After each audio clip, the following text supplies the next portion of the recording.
ಉತ್ತಮ ಸಂಯಮ ಧರ್ಮ ಭಾಗ 2. ಉತ್ತಮ ಸಂಯಮ ಧರ್ಮ ಭಾಗ 2. ಶ್ರೀ ಋಷಭನಾಥರಿಂದ ವರ್ಧಮಾನರವರೆಗೆ 24 ತೀರ್ಥಂಕರರಿಗೆ ಜಯವಾಗಲಿ. ನನ್ನ ಸಮಸ್ತ ಗುರುಗಳಿಗೆ ಜಯವಾಗಲಿ. ಈಗ ನೀವು ಉತ್ತಮ ಸಂಯಮ ಧರ್ಮದ ಭಾಗ 2 ಕೇಳ್ತಾ ಇದ್ದೀರಿ. ಒಂದು ಭಾಗ ಹಿಂದೆ ಮುಗಿದೋಗಿದೆ, ಅದನ್ನು ಕೇಳ್ಕೊಬರ್ರಿ. ನೇರವಾಗಿ ಅದನ್ನು ಕೇಳೋದ್ರಿಂದ ಏನೂ ಗೊತ್ತಾಗೋದಿಲ್ಲ. ಸಂಯಮಿಗಳಿಗೆ ಪ್ರತಿ ಸಮಯ ಕರ್ಮ ನಿರ್ಜರೆ ಆಗುತ್ತಾ ಇರುತ್ತದೆ. ಎಲ್ಲಿಯವರೆಗೆ ಶರೀರ ನಿರೋಗವಾಗಿದೆ, ಇಂದ್ರಿಯಗಳು ಪ್ರಬಲ ಇವೆ, ವೃದ್ಧಾಪ್ಯ ಇನ್ನೂ ಬಂದಿಲ್ಲ, ಅದರೊಳಗೆಯೇ ಸಂಯಮವನ್ನು ಧರಿಸಬೇಕು. ಯೌವನ ಕಳೆದು ಹೋದರೆ ಮುಂದೆ ಸಂಯಮದ ಭಾವನೆಯೇ ಆಗುವುದಿಲ್ಲ. ಅಕಸ್ಮಾತ್ ಭಾವನೆ ಆದರೂ ಕೂಡ ನೀವು ಆವಾಗ ಅದನ್ನು ಮಾಡಲು ಆಗುವುದಿಲ್ಲ. ಏಕೆಂದರೆ ಇಂದ್ರಿಯಗಳು ಶಿಥಿಲ ಆದ ಹಾಗೆ ಮಾನಸಿಕ ಸ್ಥಿತಿ ಕೂಡ ಕುಂದುತ್ತಾ ಹೋಗುತ್ತದೆ. ಮಾನಸಿಕ ಸ್ಥೈರ್ಯ ಧೈರ್ಯ ಇರುವುದಿಲ್ಲ. ಆದ್ದರಿಂದ ನೋಡಿ, ಇದಕ್ಕೊಂದು ಸಲ ಉದಾಹರಣೆ, ಒಂದು ವಿಶೇಷವಾದ ಘಟನೆ ಆಯಿತು. ಇದು ಏನಾಯಿತು ಅಂತಂದರೆ, ಹೇಗೆ ನಮಗೆ ವೃದ್ಧಾಪ್ಯ ಆಗ್ತಾ ಬಂದ ಹಾಗೆ ಯಾವ ರೀತಿ ಸಮಸ್ಯೆಗಳು ಮುಂದೆ ಬರ್ತವೆ ನಮಗೆ, ಇದಕ್ಕೊಂದು ಭಾಳ ಮಹತ್ವಪೂರ್ಣ ಉದಾಹರಣೆ ಆಯಿತು. ಒಂದು ಸಲ ಏನಾಯಿತು ಅಂತಂದರೆ, ಒಬ್ಬ ಅತಿ ಲೋಭಿ, ಕಡು ಲೋಭಿ ಮನುಷ್ಯ ಇದ್ದ, ಅತಿ ಜಿಪುಣ ಇದ್ದ. ಅವನು ಬಹಳ ದೊಡ್ಡ ಧನಿಕ ಇದ್ದ, ಬಡವಂತೂ ಇರಲಿಲ್ಲ, ಅವನು ಧನಿಕ ಇದ್ದ, ಆದರೂ ಅತಿ ಜಿಪುಣ. ಯಾರಿಗೂ ಕೂಡ ಒಂದು ದಿನ ಯಾರಿಗೂ ಅವನು ಮನೆಯಲ್ಲಿ ಊಟ ಹಾಕಿದ್ದು ಯಾರಿಗೂ ಇಲ್ಲ. ಮತ್ತು ಯಾವುದೇ ಒಂದು ಧರ್ಮ ಕಾರ್ಯಗಳಿಗೆ ₹1 ದಾನ ಕೊಟ್ಟಿದ್ದು ಕೂಡ ಅವನ ಜಾತಕದಲ್ಲೇ ಇಲ್ಲ, ಅವನ ಪೂರ ಜೀವನದಲ್ಲಿ. ಹೀಗೆ ನಡೆದು ಬರ್ತಾಯಿತ್ತು.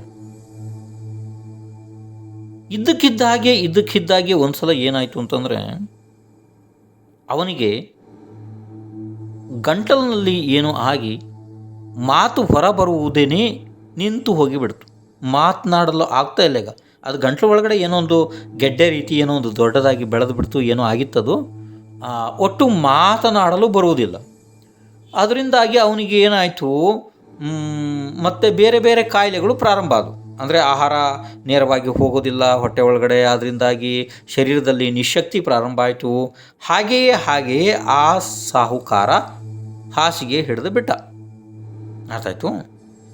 ಈಗ ಏನಾಯ್ತು, ಈ ದಾನ ಕೇಳುವವರು ಏನಿದ್ದಾರೆ, ಅಂದರೆ ಧರ್ಮದ ವಿಷಯದಲ್ಲಿ ದಾನ ಕೇಳುವವರು, ಅವನು ಜೀವನದಲ್ಲಿ ಅವನು ಯಾವತ್ತೂ ಯಾರಿಗೂ ₹1 ಕೂಡ ದಾನ ಮಾಡಿದವನಲ್ಲ.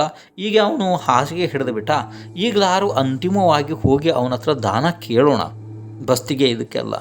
ಯಾಕೆಂದರೆ ನಮಗೆ ದಾನದ ಅವಶ್ಯಕತೆ ಇಲ್ಲ. ಇಲ್ಲಿ ನಮ್ಮಲ್ಲಿ ದಾನಿಗಳು ಬೇಕಾದಷ್ಟು ಜನ ಇದ್ದಾರೆ. ಆದರೆ ಅವನಲ್ಲಿ ದಾನ ನಾವು ಹೋಗಿ ಕೇಳಬೇಕು, ಎಲ್ಲರೂ ಹೋಗಿ. ಯಾಕೆಂತಂದರೆ ಅಕಸ್ಮಾತ್ ಅವನು ಕೊನೆಯ ಸಮಯದಲ್ಲಿ ಸ್ವಲ್ಪನಾರು ದಾನ ಕೊಟ್ಟರೆ, ಸ್ವಲ್ಪನಾರು ಅವನ ಕರ್ಮ ಕಡಿಮೆಯಾಗಿ ಸ್ವಲ್ಪನಾರು ಆ ಜೀವಕ್ಕೆ ಸದ್ಗತಿ ಆಗಬಹುದು ಅನ್ನುವಂಥ ಉದ್ದೇಶದಿಂದ ಸಾಕಷ್ಟು ಜನ ಸಜ್ಜನರು ಸೇರಿ ಅವನ ಹತ್ರ ದಾನ ಕೇಳೋದಕ್ಕೆ ಅಂತೇಳಿ ಅವನ ಮನೆಗೆ ಹೋದರು.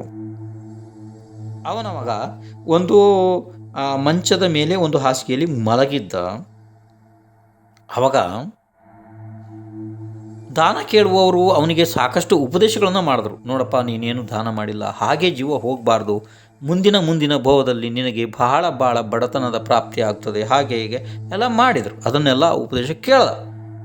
ಅವನಿಗೆ ದಾನ ಕೊಡುವ ಭಾವನೆ ಕೂಡ ಜಾಗ್ರತೆ ಆಯಿತು. ಈಗ ಅವನಿಗೆ ವಿವೇಕ ಬಂತು. ಯಾರು? ಆ ಮನುಷ್ಯನಿಗೆ ವಿವೇಕ ಬಂತು. ಹೌದು, ನಾನು ದಾನ ಇದುವರೆಗೆ ಬಹಳಷ್ಟು ಮಾಡಬೇಕಾಗಿತ್ತು, ಆದರೆ ನಾನು ಮಾಡಿಲ್ಲ. ಮಹಾಪಾಪವನ್ನು ನಾನು ಸಂಗ್ರಹ ಮಾಡಿದೆ. ಈಗಲಾರು ನಾನು ಅಂತಿಮ ಸಮಯಗಳಲ್ಲಾರು ಈಗ ದಾನ ಮಾಡಿ ನನ್ನ ಒಂದು ಸ್ವಲ್ಪನಾರು ಕರ್ಮಗಳನ್ನು ನಾನು ಕಡಿಮೆ ಮಾಡ್ಕೊತೀನಿ, ನಾನು ಆನಂದವನ್ನು ಪ್ರಾಪ್ತ ಮಾಡ್ಕೊಳ್ತೀನಿ ಅಂಥೇಳಿ ಅವನ ಮನಸ್ಸಿನ ಒಳಗಡೆ ವಿಷಯ ಬಂದಾಗ ಅವನು ಏನಂದ, ಹೇಗೋ ಅವನಿಗೆ ಮಾತಾಡೋದಕ್ಕೆ ಬರಲ್ಲ. ಮನೆಯ ಮುಂದ್ಗಡೆ ದೊಡ್ಡ ಗೋಡೆ ಇತ್ತು, ಭಾಳ ದೊಡ್ಡ ಗೋಡೆ ಇತ್ತು, ಭಾರಿ ವಿಸ್ತಾರವಾದ ಒಂದು 5-6 ಫೂಟು ಅಗಲದ ಅದು ವಿಸ್ತಾರವಾದ ಗೋಡೆ. ಅದು ಆರಿಸಿ ಗೋಡೆ ಕಟ್ಟಿಸಿದ್ದ. ಅವ್ರಿಗೆ ಅವನು ಏನಂತಿದ್ದಾನೆ ಅಂತಂದರೆ, ಈಗ ಆ ಗೋಡೆಯನ್ನು ತೋರಿಸ್ತಾ ಇದ್ದಾನೆ. ಯಾರಿಗೆ? ಆ ಬಂದ ಸಜ್ಜನರಿಗೆ ಗೋಡೆಯನ್ನು ತೋರಿಸ್ತಾ ಇದ್ದಾನೆ. ಆವಾಗ ಅವರು ಏನು ತಿಳ್ಕೊಂಡ್ರು, ಆ ಗೋಡೆ ಯಾಕೆ ತಿಳಿತಿದ್ದಾನೆ, ತೋರಿಸ್ತಿದ್ದಾನೆ. ಆದರೆ ಆ ಸಾಹುಕಾರನ ಮಗ ಅಲ್ಲೇ ನಿಂತಿದ್ದ, ಪಕ್ಕದಲ್ಲಿ ನಿಂತಿದ್ದ. ಅವನಿಗೆ ನನ್ನ ಅಪ್ಪ ಏನು ಹೇಳ್ತಾನೆ ಅದು ಗೊತ್ತಾಯಿತು. ಯಾಕೆಂದರೆ ಅಪ್ಪನ ಜೊತೆಗೆ ಅವನು ಭಾಳ ವರ್ಷದಿಂದ ಇದ್ದವನಲ್ಲ, ಆದ್ದರಿಂದ ಆ ಅಪ್ಪನ ಮೂಕ ಭಾಷೆಯನ್ನು ಅವನು ತಿಳಿದುಬಿಟ್ಟ. ತಿಳಿದು ಆ ಸಜ್ಜನರಿಗೆ ಆ ಮಗ ಏನಂದ ಗೊತ್ತಾ, ನಮ್ಮ ಅಪ್ಪ ಏನು ಹೇಳ್ತಿದ್ದಾನೆ ಅಂತಂದರೆ, ಅವನು ದುಡ್ದಿದ್ದೆಲ್ಲವ ಆ ಗೋಡೆ ಕಟ್ಟಲು ಖರ್ಚಾಗಿ ಹೋಗಿದೆ, ಈಗ ಹಣ ಇಲ್ಲ ಅಂತ ನಮ್ಮ ಅಪ್ಪ ಹೇಳ್ತಿದ್ದಾನೆ, ನೀವು ಹೋಗ್ರಿ ಅಂತೇಳಿ ಕಳಿಸ್ಬಿಟ್ಟ ಕಾಪಾಟಿ ಮಗ. ಆವಾಗ ಏನಾಯಿತು ಅಂತಂದರೆ, ಇದು ಅವ್ರು ಹೋಗ್ಬಿಟ್ರು ಪಾಪ. ಯಾರು ಸದ್ಗುಣಿ ಮನುಷ್ಯರು ಅಲ್ಲಿ ಊರಿನವರು ಅವ್ರು ಹೋದರು. ಇಲ್ಲಪ್ಪ, ಇವನ ಜಾತಕದಲ್ಲಿ ಅಂದರೆ ಇವನ ಯೋಗ್ಯತೆ ಒಳಗಡೆ ಯಾವುದೇ ದಾನ ಇಲ್ಲ, ಬಿಡ್ರಿ, ಇವನಿಗೆ ಉಪದೇಶ ಕೊಡೋದು ನಮ್ಮ ಕರ್ತವ್ಯ ಇತ್ತು, ಮುಗಿತಿನ್ನು, ಇವನಿಂದ ದಾನ ನಮಗೆ ಬೇಡ, ಹೊರಟ್ರವ್ರು. ಆವಾಗ ಮಗ ಹೀಗೆ ನನಗೆ ಅನ್ಯಾಯ ಮಾಡ್ದ ಅಂಥೇಳಿ ಇವನಿಗೆ ಶರೀರದಲ್ಲಿ ಟೆನ್ಷನ್ BP ಎಲ್ಲ ಜಾಸ್ತಿ ಆಯಿತು. ಯಾರಿಗೆ? ಅಪ್ಪನಿಗೆ. ಮೊದಲೇ ರೋಗಿದ್ದಾನೆ ಇವನು. ಆ ಟೆನ್ಷನ್ ಒಳಗಡೆ ನನಗೆ ಮಗ ಹೀಗೆ ಮಾಡ್ದ ಅಂಥೇಳಿ ಪ್ರಾಣ ಹೊರಟೋಯ್ತು. ಅಪ್ಪನನ್ನು ತಗೊಂಡೋಗಿ ಸುಟ್ಟಾಕಿ ಬಂದಾಯಿತು ಆ ಮನುಷ್ಯನ. ಆಯ್ತಲ್ಲ, ಅದಾದ ನಂತರ ಮಗ ಏನು ಮಾಡ್ದ ಗೊತ್ತಾ ನಿಮಗೆ? ಮಗ ಏನು ಮಾಡ್ದ ಅಂತಂದರೆ, ಅಪ್ಪ ಕೈ ಬೆರಳು ಮಾಡಿ ಯಾವ ಗೋಡೆಯ ಪ್ರದೇಶವನ್ನು ತೋರಿಸ್ತಾ ಇದ್ದ, ಅದನ್ನು ಬಿಳಿಸಿಬಿಟ್ಟ. ಅದ್ರ ಒಳಗಡೆ, ಆ ಗೋಡೆ ಒಳಗಡೆ ಈ ಸಾಹುಕಾರ ಏನು ಸಂಪಾದನೆ ಮಾಡಿದ ಅಂತಹ ಎಷ್ಟೋ ಕೆ ಜಿ ಗಟ್ಟಲೆ ಬಂಗಾರ, ಒಡವೆಗಳು, ಎಷ್ಟೋ KG ಪ್ರಮಾಣದಲ್ಲಿ ಇತ್ತು ಅದ್ರ ಒಳಗಡೆ. ಅದನ್ನೆಲ್ಲ ಮಗ ತಗೊಂಬಿಟ್ಟ. ಅರ್ಥ ಆಯ್ತಲ್ಲ? ಇದರ ಸಾರಾಂಶ ಏನಪ್ಪ, ಇದನ್ನ ಯಾಕೆ ಹೇಳಬೇಕಾಗಿ ಬಂತು ಅಂತಂದರೆ, ಇಂದ್ರಿಯಗಳು ಪ್ರಬಲ ಇದ್ದಾಗ, ಯೌವನ ಇದ್ದಾಗ, ಬುದ್ಧಿ ಸ್ವಚ್ಛ ಇದ್ದಾಗ ದಾನ ಮಾಡಬೇಕು, ಧರ್ಮ ಮಾಡಬೇಕು, ಸಂಯಮ ಮಾಡಬೇಕು, ತಪ ಮಾಡಬೇಕಲ್ವಾ? ಅದು ಹೋದ ನಂತರ ನೋಡಿ ಈ ಮುದುಕನ ಪರಿಸ್ಥಿತಿ ಏನಾಯಿತು ಅಲ್ವಾ? ಕೊನೆಯ ಕಾಲದಲ್ಲಿ ಅವನಿಗೆ ದಾನದ ಭಾವನೆ ಆದರೂ ಕೂಡ ದಾನ ಮಾಡಲಿಕ್ಕೆ ಆಗಲಿಲ್ಲ. ಎಷ್ಟು ದುರ್ಭಾಗ್ಯವಂತ ಇರ್ಬೋದು ಅವನು, ವಿಚಾರ ಮಾಡಿರಿ ನೀವು. ಆ ಧನ ಸಂಪತ್ತನ್ನೆಲ್ಲನ ಮಗ ಹೊಡ್ಕೊಂಡು ಹೋಗ್ಬಿಟ್ಟ. ಎಲ್ಲ ಮಗನಿಗೆ ಹೋಯ್ತದು. ಅವನು ಜೀವನದಲ್ಲಿ ಇರುವತ್ತಿಗೆ ಸುಖವಾಗಿರಲಿಲ್ಲ, ಏನು ತಿಂದವನು ಕುಡ್ದವನು ಅಲ್ಲ, ಸುಖವಾಗಿದ್ದವನು ಅಲ್ಲ, ಖಾಲಿ ಕೇವಲ ದುಡ್ದದ್ದೇ. ಅದು ಯಾವುದೋ ಧನ ಯಾರಿಗೂ ಹೋಗಿಬಿಡ್ತು. ನೀವು ಹೇಳ್ಬೋದು, ಅಪ್ಪನ ಸಂಪತ್ತು ಮಗನಿಗೆ ಬಂದದ್ದು ತಪ್ಪೇನಿದೆ ಅಂತ ಹೇಳ್ಬೋದು. ಆ ರೀತಿ ಇಲ್ಲಿ ನಡೆಯೋದಿಲ್ಲಪ್ಪ. ಇಲ್ಲಿ ನಮ್ಮ ಜೈನ ಧರ್ಮದಲ್ಲಿ ಯಾವ ಸಂಬಂಧನೂ ಇಲ್ಲ. ಪ್ರತ್ಯೇಕ ಜೀವದ ಪುಣ್ಯ ಪಾಪ ಬೇರೆ ಬೇರೆ, ಪ್ರತ್ಯೇಕ ಜೀವದ ಸುಖ ದುಃಖ ಬೇರೆ ಬೇರೆ. ಒಂದು ಜೀವಕ್ಕೂ ಇನ್ನೊಂದು ಜೀವಕ್ಕೂ ಯಾವ ಸಂಬಂಧನೂ ನಮ್ಮ ಜೈನ ಧರ್ಮದಲ್ಲಿ ಇಲ್ಲ. ಅರ್ಥ ಆಯಿತು? ನೀವು ಮಾಡಿದ ಪುಣ್ಯ ನಿಮ್ಮದು ಅಷ್ಟೇ, ಏನೇನೇನೇನು ಉಪಯೋಗ ಇಲ್ಲ ಬೇರೆಯವ್ರದ್ದು. ಅರ್ಥ ಆಯಿತು? ಇನ್ನು ಅಷ್ಟಾದಮೇಲೆ ಮುಂದೆ ಕೇಳ್ರಿ. ಕ್ರೋಧವೆಂಬ ಬೆಂಕಿಯು ಅನೇಕ ಸದ್ಗುಣಗಳನ್ನು ಸುಟ್ಟು ಬಿಡ್ತದೆ ಮತ್ತು ಬೇರೆಯವರನ್ನು ಕೂಡ ಸುಡಲು ಪ್ರಯತ್ನ ಪಡುತ್ತದೆ. ಕ್ರೋಧಿ ಮನುಷ್ಯ ಸ್ವಯಂ ಬೆಂಕಿ ಇದ್ದ ಹಾಗೆ ಅವನು. ಆದ್ದರಿಂದ ವಿವೇಕದಿಂದ ಕ್ರೋಧವನ್ನು ಶಮನ ಮಾಡಿ ಸಂಯಮ ಧರ್ಮವನ್ನು ಪಾಲಿಸಬೇಕಾಗ್ತದೆ. ದುರ್ಜನರ ಸಂಗತಿ ಬಿಟ್ಟು ಸಜ್ಜನರ ಸಂಗತಿಯನ್ನು ಮಾಡಬೇಕಾಗ್ತದೆ. ಇದಕ್ಕೋಸ್ಕರ ದುಷ್ಟರೊಂದಿಗೆ ಇದ್ದರೆ ಅನೇಕ ವಿಪತ್ತುಗಳು ಆಪತ್ತುಗಳು ಬಂದೇ ಬರ್ತವೆ, ಅವು ತಪ್ಪುವುದಿಲ್ಲ. ಮತ್ತು ಸಜ್ಜನರ ಸಂಗತಿಯಿಂದ ಅನೇಕ ಸುಖಗಳು ತಾನೇ ಉತ್ಪನ್ನ ಆಗ್ತವೆ. ಅದನ್ನು ನಾವು ಮಾಡಿಕೊಳ್ಳುವ ಅವಶ್ಯಕತೆಯೇ ಇಲ್ಲ. ನೋಡಿ, ಸಜ್ಜನರ ಮತ್ತು ದುರ್ಜನರ ವ್ಯವಸ್ಥೆ ಹೇಗಿರ್ತದೆ, ಅವರಿಂದಾಗಿ ಏನೇನು ಪ್ರಾಪ್ತ ಆಗ್ತದೆ ಜೀವಕ್ಕೆ, ಅದಕ್ಕೊಂದು ಅತೀ ಮಹತ್ವಪೂರ್ಣ ಘಟನೆಯನ್ನು ಹೇಳ್ತೀನಿ ಕೇಳ್ರಿ. ಇದು ಆರಾಧನಾ ಕಥಾಕೋಶದ ವಿಭಾಗದಲ್ಲಿ ಇದನ್ನು ಹೇಳಿದ್ದಿದೆ ನಿಮ್ಗೆ. ಆವಾಗ ವಿಸ್ತಾರವಾಗಿ ಕಥೆ ಹೇಳಿದ್ದಿದೆ. ಅಲ್ಲಿ ಅಷ್ಟು ವಿಸ್ತಾರವಾಗಿ ಇಲ್ಲಿ ನನಗೆ ಹೇಳೋಕ್ಕಾಗಲ್ಲ ಈಗ, ಆದರೂ ಕೂಡ ಸಾಮಾನ್ಯವಾಗಿ ಹೇಳ್ತೀನಿ. ಯಾಕೆಂದರೆ ಈ ಭಾಗದಲ್ಲಿ ಈಗ ಒಂದು ಸ್ವಲ್ಪ ಸಮಯ ಉಳಿದಿದೆ, ನಾವು ಇದನ್ನು ಹೇಳ್ಬೋದು ನಿಮಗೆ. ನೋಡಿ, ಬಹಳ ಮಹತ್ವಪೂರ್ಣ ಘಟನೆ. ಅಂದರೆ ದುಷ್ಟರ ಜೊತೆ ಇದ್ರೆ ಏನು, ಸಜ್ಜನರ ಜೊತೆಗಿದ್ರೆ ಏನು ಸಹವಾಸದಿಂದ. ನೋಡಿ ಪ್ರಾರಂಭ. ಒಬ್ಬ ದೃಢ ಸೂರ್ಯ ಅನ್ನುವ ಹೆಸರಿನ ವ್ಯಕ್ತಿ ಇದ್ದ. ಅವನು ಮೊದಲು ಸ್ವಭಾವತಃ ಒಳ್ಳೆ ಮನುಷ್ಯನೇ ಇದ್ದ. ಅಂದರೆ ಅವರ ತಂದೆ ತಾಯಿ ಎಲ್ಲ ಭಾಳ ಒಳ್ಳೆಯವರೇ ಇದ್ದರು. ಆದರೆ ಈ ದೃಢ ಸೂರ್ಯ ಮುಂದೆ ಮುಂದೆ ಆ ಕಡೆ ಈ ಕಡೆ ಹೋಗ್ತಾ ಹೋಗ್ತಾ ಅವನಿಗೆ ಸಂಪರ್ಕ ಎಲ್ಲ ಸಿಕ್ಕಿದ್ವು. ಅಂದರೆ ಅವನ ಅಕ್ಕಪಕ್ಕ ಅವನ ಸ್ನೇಹಿತರೆಲ್ಲ ಎಲ್ಲ ಕಳ್ಳರು, ದುಷ್ಟರು, ಇಂಥವರೆಲ್ಲ ಸಿಕ್ಕಿಬಿಟ್ರು. ಅವರ ಕಾರಣದಿಂದ, ಆ ದುಷ್ಟರ ಕಾರಣದಿಂದ ಇವನು ಕೂಡ ದೊಡ್ಡ ಕಳ್ಳ ಆದ. ಕಳ್ಳತನ ಮಾಡೋದ್ರಲ್ಲಿ ಅತಿ ನಿಪುಣ ವ್ಯಕ್ತಿ ದೃಢಸೂರ್ಯ ಆದ. ಅಲ್ಲಿ ಇಲ್ಲಿ ಕಳ್ಳತನ ಮಾಡಿಕೊಂಡು ಮೋಜು ಮಸ್ತಿ ಮಾಡಿಕೊಂಡು ಇದ್ದ. ಸಾಕಷ್ಟು ವರ್ಷಗಳು ಹೀಗೆಯೇ ಹೋಯಿತು. ಈಗ ಒಂದು ದಿವಸ ಎಲ್ಲೋ ಕಳ್ಳತನ ಮಾಡೋದಕ್ಕೆ ಹೋದ. ಆವಾಗ ಅವನ ತೀವ್ರ ಪಾಪದ ಉದಯ ಬಂದುಬಿಡ್ತು. ರಾಜನ ಕೊತ್ವಾಲ ಅವನನ್ನು ಅಲ್ಲಿ ಹಿಡ್ದೇ ಬಿಟ್ಟ. ಹಿಡ್ದಾಯಿತು. ಅವನನ್ನು ಕೈ ಕಾಲು ಕಟ್ಟಿ ತೆಗೆದುಕೊಂಡು ಹೋಗಿ ರಾಜನ ಹತ್ತಿರ ತಗೊಂಡೋಗಿ ಹಾಕಿ ಆಯಿತು. ಆವಾಗ ರಾಜನು ಬಹಳ ಬೇಸತ್ತಿದ್ದ ಇವನ ಕಾಟದಿಂದಾಗಿ, ದೃಢಸೂರ್ಯನ ಕಾಟದಿಂದ. ರಾಜ ಅಂದ, ಇವನಿಗೆ ಯಾವ ವಿಚಾರಣೆ ವಿಭಾಗ ಏನು ಬೇಡ, ನೇರವಾಗಿ ತಗೊಂಡು ಹೋಗಿ ಸ್ಮಶಾನದಲ್ಲಿ ಇವನನ್ನು ನೇತು ಹಾಕ್ರಿ ಅಂತ, ಅಂದರೆ ಸೂಲಿಗೆ ಹಾಕಿಬಿಟ್ರಿ, ನೇಣುಗಂಬಕ್ಕೆ ಏರಿಸಿಬಿಟ್ರಿ ಅಂತೇಳಿ ಆಜ್ಞೆ ಮಾಡಿಬಿಟ್ಟ. ಆಯಿತು. ಈಗ ಅಲ್ಲಿ ಚಾಂಡಾಲ ವ್ಯಕ್ತಿ ಬಂದ. ಅವನನ್ನು ತೆಗೆದುಕೊಂಡು ಹೋಗಿ ಸ್ಮಶಾನದಲ್ಲಿ ನೇಣುಕಂಬಕ್ಕೆ, ಅಂದರೆ ಗಲ್ಲಿಗೆ ಏರಿಸಿ ಬಿಟ್ಟ. ನೇಣುಕಂಬಕ್ಕೆ ಹಾಕಿ ಆಯ್ತು. ಆದರೆ ಒಂದು ವಿಷಯ ಏನಾಗ್ತದೆ ಅಂತಂದರೆ, ಈಗಿನ ಮನುಷ್ಯರಾದರೆ ಬೇಗನೆ ಸತ್ತೋಗ್ಬಿಡ್ತಾರೆ, ಒಂದು 5-6-8 ನಿಮಿಷದೊಳಗಡೆ ಸತ್ತೋಗ್ಬಿಡ್ತಾರೆ ಅಲ್ವಾ.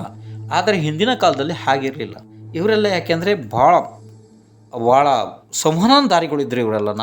ವಜ್ರ ಋಷಭ ನಾರದ ಸಂವಹನ ಅರ್ಧ ನಾರದ ಸಂವಹನ, ಇವರೆಲ್ಲ ಗಂಟೆಗಟ್ಟಲೆಲ್ಲ ದಿನಾದರೂ ಸಾಯ್ತಾ ಇರಲಿಲ್ಲ ಅವರು. ಆ ರೀತಿ ಇತ್ತು. ಅರ್ಥ ಆಯಿತು. ನೇಣಿಗೆ ಹಾಕಿ ಆಯ್ತೀವಿ ನನ್ನ ಯಾರನ್ನ, ದೃಢಸೂರ್ಯನನ್ನು. ಅರ್ಥ ಆಯಿತು. ಇಲ್ಲಾಂದ್ರೆ ನಿಮಗೆ ಮತ್ತೆ ಅದು ಗೊಂದಲ ಆಗ್ತದೆ.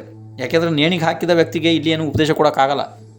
ಯಾಕೆ ಈಗಿನ ವಾತಾವರಣದಲ್ಲಿ ನಿಮಗೆ ಈ ಕಥೆ ಕೇಳಿದ್ರೆ ಏನಾಗುತ್ತೆ, ಇದು ಒಂಥರ ವ್ಯರ್ಥವಾದ ಕಾಲ್ಪನಿಕ ಅನ್ಸೋದು. ಇದು ಕಾಲ್ಪನಿಕ ವಿಷಯ ಅಲ್ಲ, ಇದು ಆಚಾರ್ಯ ಪ್ರಣೀತ ಶಾಸ್ತ್ರದ ವಿಷಯ ಐತಿ. ಇದು ಆಯ್ತಲ್ಲ, ಇದು ಯಾವುದೇ ರೀತಿ ಉದಾಹರಣೆ ಕೊಡೋದಕ್ಕೆ ಮಾಡಿರೋಂಥ ಗೀಚಿದ್ದಲ್ಲ. ಇದು ತೀರ್ಥಂಕರ ಭಗವಾನ್ ವಾಣಿ ಇದೆ ಅಂಥ ಶಾಸ್ತ್ರದಿಂದ ಇದನ್ನು ತೆಗೆದುಕೊಂಡಿದ್ದಿದೆ ದೃಢಸೂರ್ಯನ ಕಥೆ. ಅರ್ಥ ಆಯಿತು. ಈಗ ಏನಾಯಿತು ಹಾಗಾದ್ರೆ, ಅವನನ್ನು ತಗೊಂಡೋಗಿ ಅಲ್ಲಿ ನೇಣು ಹಾಕಿ ಆಯಿತು.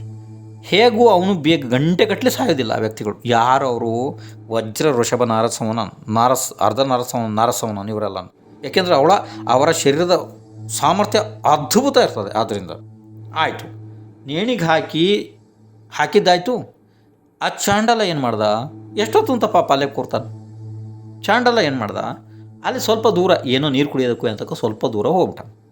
ಎಲ್ಲ ಸ್ವಲ್ಪ ದೂರ ಹೋದ ಹಿಂಗೆ. ಆವಾಗ ಇವನು ನೇಣಿನಲ್ಲಿ ನೇತು ಹಾಕ್ಕೊಂಡು ಒದ್ದಾಡ್ತಾ ಇದ್ದಾನೆ. ಯಾರು, ದೃಢಸೂರ್ಯ. ಆ ಸಮಯದಲ್ಲಿ ಒಂದು ಘಟನೆ ಆಯಿತು, ಕೇಳ್ರಿ. ಒಬ್ಬ ಜಿನದಾಸ ಸೇಟು ಅಂತಿದ್ದ. ಅವನನ್ನು ಜಿನದಾಸ ಶ್ರೇಷ್ಠಿ ಅಂತ ಕರಿತಾಯಿದ್ರು ಎಲ್ಲರು. ದೊಡ್ಡ ಧರ್ಮಾತ್ಮ, ಪರಮ ಸಮ್ಯಕ್ ದೃಷ್ಟಿ.